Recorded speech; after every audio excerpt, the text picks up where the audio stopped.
ঠিক এইভাবে তোমার গাছকে সপ্তাহে একবার করে ধুয়ে দিতে হবে। হ্যাঁ বন্ধুরা, আজকে তোমাদের রাবার প্ল্যান্টের কেয়ারটা বলে দিই। এর মাটি করবে 2 ভাগ নদীর সাদাবালি মাটি, 1 ভাগ কম্পোস্ট, আর 1 ভাগ তোমার হাতের কাছে যা মাটি আছে সেটা।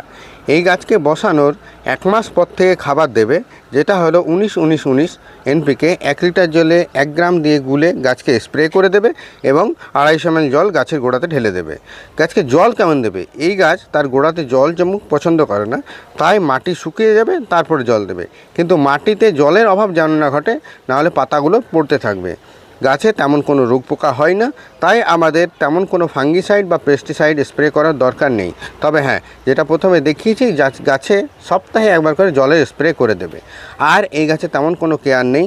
ডিটেলস ভিডিও আমার চ্যানেলে করা আছে। প্রতিস্থাপন থেকে শুরু করে সমস্ত কিছু দেখতে হলে আমার চ্যানেলকে ভিজিট করো। আর এই ভিডিওটা যদি ভালো লাগে তাহলে একটু শেয়ার করে দিও।